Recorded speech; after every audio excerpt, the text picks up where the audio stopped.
어둠이 짙게 깔린 예루살렘의 한 다락방, 흔들리는 등불 아래에서 역사상 가장 위대한 이별의 준비가 시작됩니다. 세상을 구원할 분이 스스로 겉옷을 벗고 무릎을 꿇어 제자들의 거친 발을 씻기시는 모습은 모두의 숨을 멎게 했어요. 죽음의 그림자가 성큼 다가오고 있었지만 예수님의 눈빛은 그 어느 때보다 깊고 평온했습니다. 두려움에 떠는 제자들에게 남기신 마지막 약속과 눈물겨운 사랑의 계명들은 밤 공기를 타고 조용히 울려 퍼졌지요. 이 신비롭고 거룩한 밤, 과연 그 방에서는 어떤 놀라운 일들이 벌어지고 있었을까요? 성경 말씀이 좋으신 분은 구독과 좋아요로 응원해주세요. 댓글로 오늘의 기도 남겨주세요. 본격적인 이야기 시작합니다. 6월절 명절이 시작되기 바로 전날 저녁이었습니다.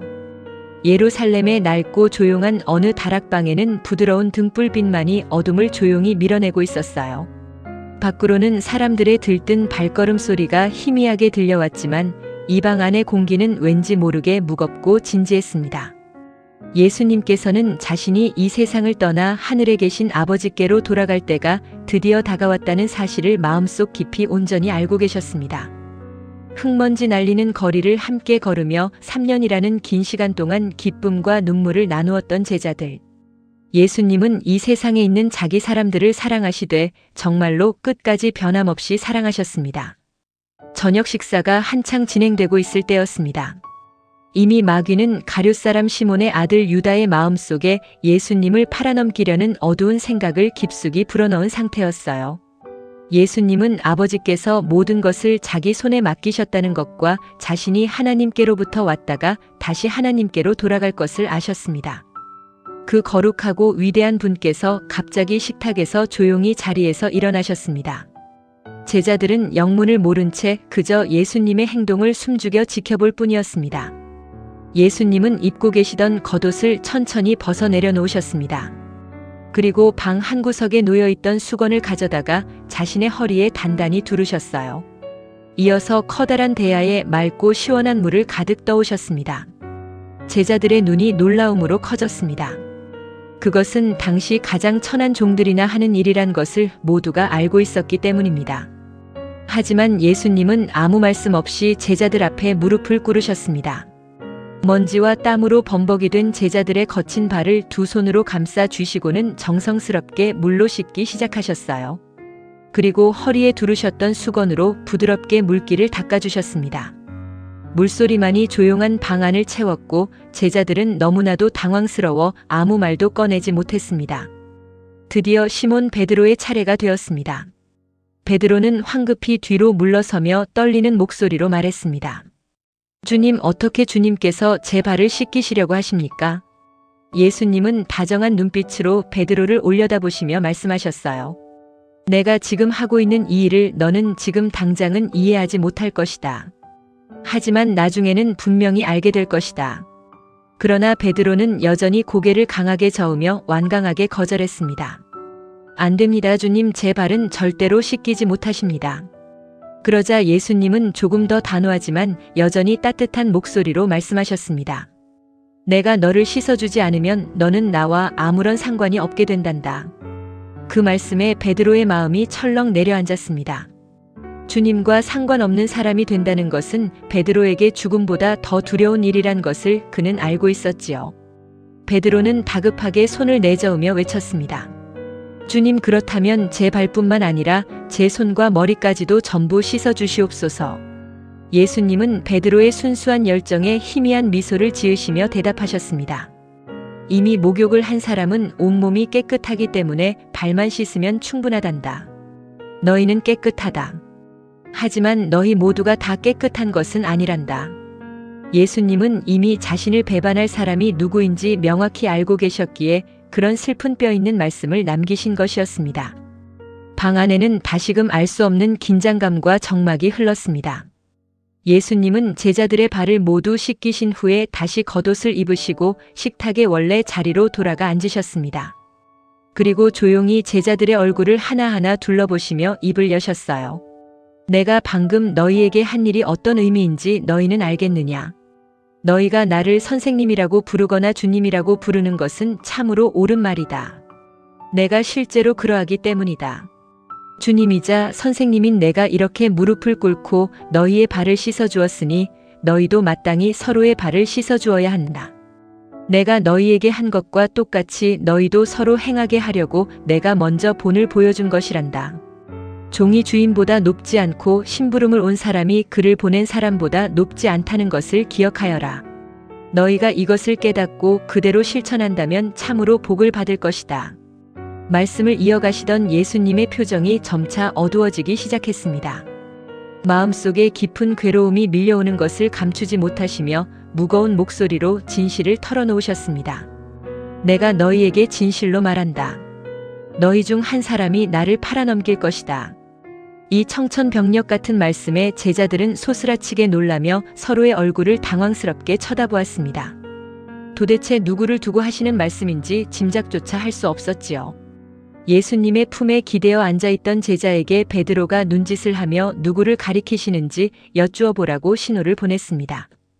그 제자가 예수님의 가슴에 바짝 기대어 조심스럽게 물었습니다. 주님, 그 사람이 도대체 누구입니까? 예수님은 상 위에 놓인 빵을 바라보시며 조용히 대답하셨습니다. 내가 이 빵 한 조각을 적셔서 주는 사람이 바로 그 사람이다. 예수님은 빵 한 조각을 그릇에 적시신 후 가룟 유다에게 건네주셨습니다. 유다가 그 빵 조각을 받는 순간 거대한 어둠의 세력이 그의 마음속으로 완전히 들어가 버렸습니다. 예수님은 유다를 향해 내가 하려는 일을 어서 서둘러 하라고 말씀하셨습니다. 다른 제자들은 예수님이 왜 유다에게 그런 말씀을 하셨는지 전혀 알지 못했어요. 유다가 돈주머니를 맡고 있었기 때문에 그저 명절에 필요한 물건을 사오라거나 가난한 사람들에게 적선하라는 뜻으로만 가볍게 여겼습니다. 유다는 빵 조각을 받자마자 아무런 대답도 없이 자리에서 일어나 밖으로 나갔습니다. 밖은 이미 칠흑 같은 밤이었습니다. 유다가 떠난 후 방 안의 분위기는 묘하게 바뀌었습니다. 예수님은 제자들을 향해 크고 따뜻한 사랑이 담긴 목소리로 새로운 가르침을 주셨습니다. 이제 인자가 영광을 받았고 하나님께서도 인자로 말미암아 영광을 받으셨다. 내 사랑하는 자녀들아, 내가 너희와 함께 있을 시간도 이제 얼마 남지 않았구나. 내가 너희에게 아주 새롭고 중요한 계명을 하나 주겠다. 그것은 바로 서로 사랑하라는 것이다. 내가 너희를 사랑한 것처럼 너희도 서로 깊이 사랑하여라. 너희가 서로 사랑하는 모습을 보면 세상 모든 사람들이 너희가 진정으로 나의 제자라는 것을 알게 될 것이다. 그때 시몬 베드로가 안타까운 목소리로 끼어들었습니다. 주님, 어디로 가시려는 것입니까? 예수님은 부드럽게 타일르듯 말씀하셨습니다. 내가 가는 곳에 내가 지금은 따라올 수 없단다. 하지만 나중에는 반드시 따라오게 될 것이다. 베드로는 눈물이 맺힌 눈으로 외쳤습니다. 주님, 어째서 지금은 따라갈 수 없다는 말씀이십니까? 저는 주님을 위해서라면 제 목숨까지도 기꺼이 바칠 수 있습니다. 예수님은 베드로의 진심을 아시면서도 너무나도 슬픈 예언을 하셔야만 했습니다. 내가 정말로 나를 위해 목숨을 바치겠느냐? 내가 진실로 너에게 말한다. 내일 아침 닭이 울기 전에 너는 나를 모른다고 3번이나 부인하게 될 것이다. 그 말씀과 함께 다락방의 밤은 더욱 깊어만 갔습니다. 베드로가 주님을 모른다고 3번이나 부인하게 될 것이라는 슬픈 예고가 방 안을 맴돌았습니다. 그 말씀은 마치 차가운 겨울바람처럼 제자들의 가슴을 얼어붙게 만들었어요. 굳게 믿고 의지했던 스승님이 곧 떠나신다는 사실과 그들 중 가장 앞장서던 베드로조차 넘어질 것이라는 절망적인 소식에 제자들의 얼굴에는 깊은 수심이 가득해졌습니다. 누구 하나 선뜻 입을 열지 못하고 고개만 숙이고 있는 그 캄캄한 침묵 속에서 예수님의 따뜻하고 부드러운 음성이 다시 울려 퍼졌습니다. 너희는 마음에 조금도 근심하지 말아라. 하나님을 굳게 믿고 또 나를 믿어라. 내 아버지의 집에는 너희가 들어갈 방이 아주 많이 있단다. 그렇지 않다면 내가 너희를 위하여 거처를 마련하러 간다고 말하지 않았을 것이다. 예수님은 제자들의 떨리는 눈빛을 하나하나 마주치며 사랑을 담아 말씀을 이어가셨어요. 내가 먼저 가서 너희가 편히 쉴 곳을 다 마련해 두면 다시 돌아와서 너희를 내게로 데려갈 것이다. 그래서 내가 있는 그 아름다운 곳에 너희도 영원히 함께 있게 하려는 것이란다. 내가 어디로 가는지 그리고 그곳으로 가는 길을 너희는 이미 알고 있다. 그러자 늘 의심이 많고 질문하기를 주저하지 않던 도마가 조심스럽게 고개를 들며 물었습니다. 주님, 저희는 주님께서 어디로 가시는지조차 전혀 알지 못하는데 어떻게 저희가 감히 그 길을 알 수 있겠습니까? 도마의 목소리에는 답답함과 간절함이 짙게 배어 있었습니다. 예수님은 도마를 향해 확신에 찬 목소리로 선언하셨습니다. 내가 바로 그 길이요, 진리요, 생명이다. 나를 통하지 않고서는 그 누구도 아버지께로 갈 수 없단다. 너희가 진정으로 나를 알았더라면 내 아버지도 분명히 알았을 것이다. 이제부터 너희는 아버지를 알게 되었고 이미 아버지를 본 것과 다름없단다. 그때 곁에서 듣고 있던 빌립이 불쑥 나서며 부탁했습니다. 주님, 저희에게 아버지를 직접 보여주십시오. 그러면 저희 마음이 정말로 만족하겠습니다. 예수님은 조금은 안타까운 표정으로 빌립을 바라보시며 대답하셨어요. 빌립아, 내가 이렇게 오랜 시간 동안 너희와 함께 지냈는데도 내가 아직도 나를 제대로 알지 못하느냐? 나를 본 사람은 이미 아버지를 본 것인데 어찌하여 너는 아버지를 보여달라고 하느냐? 예수님은 제자들이 당신과 하나님 아버지가 완전히 하나라는 깊은 진리를 깨닫기를 원하셨습니다.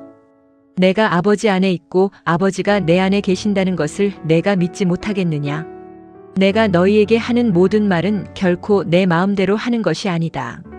오직 내 안에 계신 아버지께서 당신의 놀라운 일들을 직접 하고 계시는 것이란다. 정내 말을 믿기 어렵거든 내가 행한 그 수많은 기적과 일들을 보아서라도 나를 믿어야 한다. 내가 너희에게 분명히 약속한다. 나를 믿는 사람은 내가 하는 일들을 똑같이 할 수 있을 뿐만 아니라 그보다 훨씬 더 크고 위대한 일들도 해낼 것이다. 이는 내가 이제 아버지께로 가기 때문이란다. 너희가 내 이름으로 무엇이든지 구하면 내가 다 이루어 주겠다. 그것은 아들로 인하여 아버지께서 큰 영광을 받으시게 하려는 것이다. 방 안의 공기는 예수님의 말씀으로 인해 조금씩 따뜻하게 데워지고 있었지만 제자들의 마음 한구석에는 여전히 홀로 남겨질 것이라는 막연한 두려움이 자리 잡고 있었습니다. 예수님은 그 연약한 마음을 너무나도 잘 아셨기에 가장 큰 위로의 선물을 약속해 주셨어요. 너희가 정말로 나를 사랑한다면 내가 준 계명들을 마음 깊이 간직하고 지켜야 한다. 내가 아버지께 간절히 구하겠다. 그러면 아버지께서 나를 대신할 또 다른 보혜사를 너희에게 보내주실 것이다. 그분은 영원토록 너희 곁에 머물며 너희와 함께 하실 진리의 영이시다. 세상 사람들은 그분을 보지도 못하고 알지도 못하기 때문에 결코 모실 수 없단다. 하지만 너희는 그분을 알게 될 것이다. 왜냐하면 그분은 항상 너희와 함께 계시고 너희 마음속에 깊이 머무실 것이기 때문이란다. 예수님의 목소리에는 흔들림 없는 사랑과 굳은 약속이 담겨 있었습니다. 나는 너희를 부모 잃은 고아처럼 세상에 쓸쓸히 버려두지 않을 것이다. 내가 반드시 너희에게로 다시 돌아올 것이다. 세상은 곧 나를 보지 못하겠지만 너희는 나를 보게 될 것이다. 그것은 내가 살아있고 너희도 생명을 얻어 영원히 살 것이기 때문이다. 그날이 오면 너희는 비로소 내가 아버지 안에 있고 너희가 내 안에 있으며 내가 너희 안에 있다는 이 놀라운 비밀을 완벽하게 깨닫게 될 것이다. 내 계명을 소중히 간직하고 지키는 사람이야말로 진정으로 나를 사랑하는 사람이다.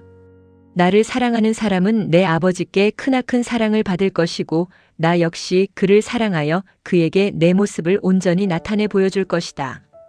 예수님의 이 따뜻한 위로는 멈추지 않고 계속되었습니다. 보혜사, 곧 아버지께서 내 이름으로 보내실 성령께서 오시면 그분이 너희에게 모든 것을 가르쳐 주실 것이다. 그리고 내가 너희에게 말했던 모든 것을 하나도 빠짐없이 다 생각나게 해주실 것이다. 그러니 이제 내가 너희에게 평안을 남겨주겠다. 나의 참된 평안을 너희에게 주마.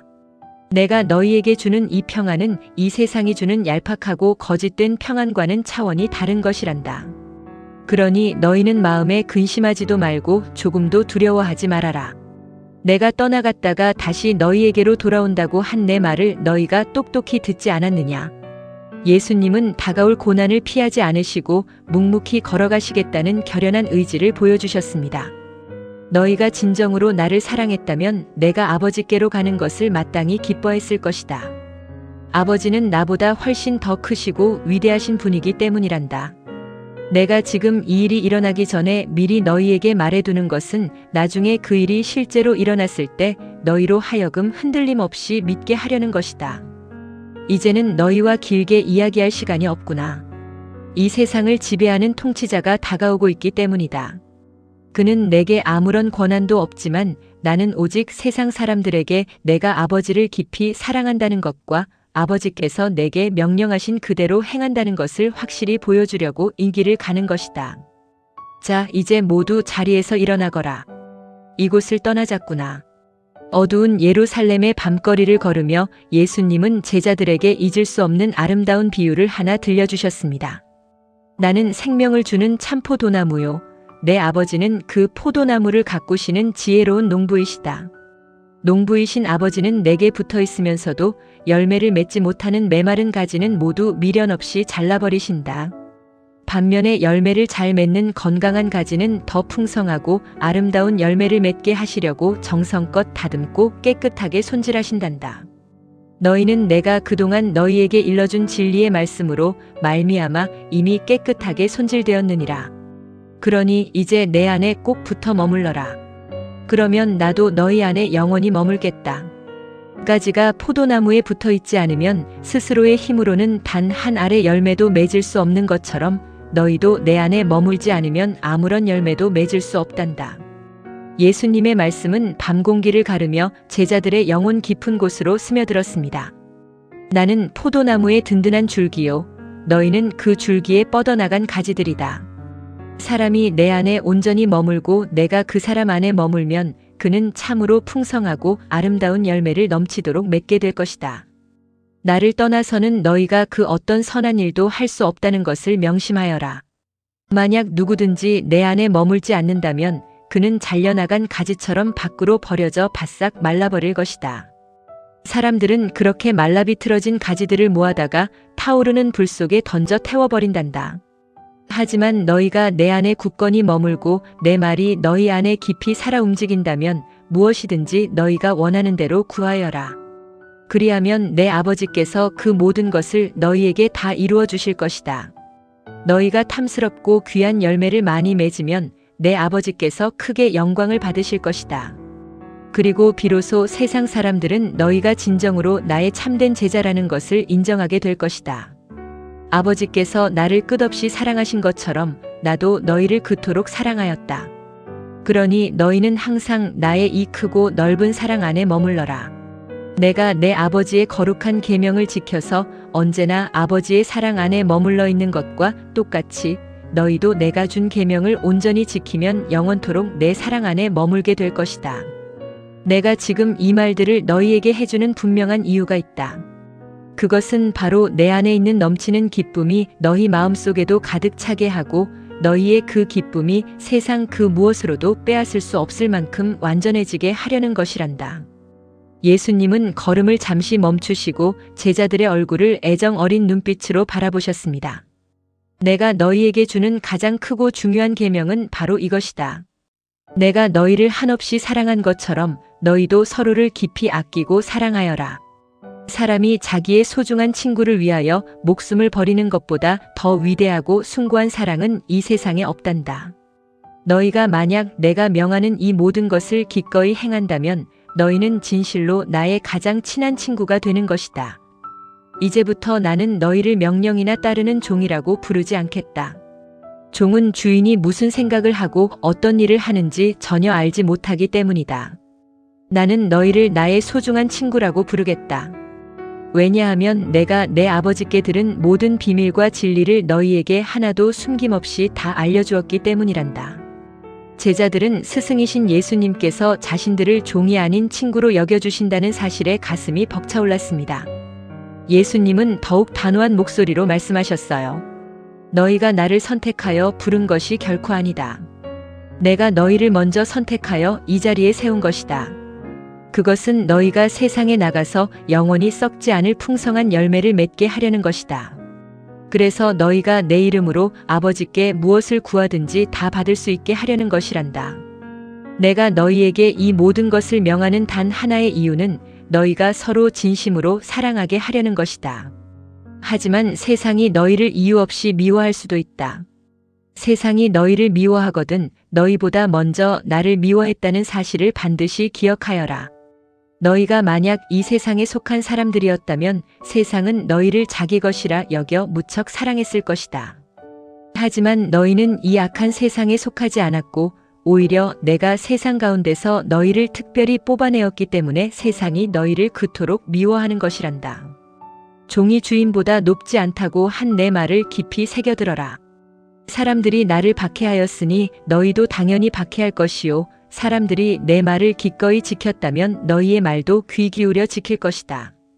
사람들은 나를 보내신 아버지를 알지 못하기 때문에 내 이름으로 인하여 너희에게 이 모든 악한 일들을 저지를 것이다. 하지만 내가 아버지께로부터 너희에게 보낼 위로자, 곧 아버지께로부터 나오시는 진리의 성령께서 오시면 그분께서 친히 나에 대해 분명하게 증언해 주실 것이다. 그리고 너희 역시 처음부터 계속 나와 함께 있었으므로 세상 끝까지 나를 널리 증언하는 훌륭한 증인이 될 것이다.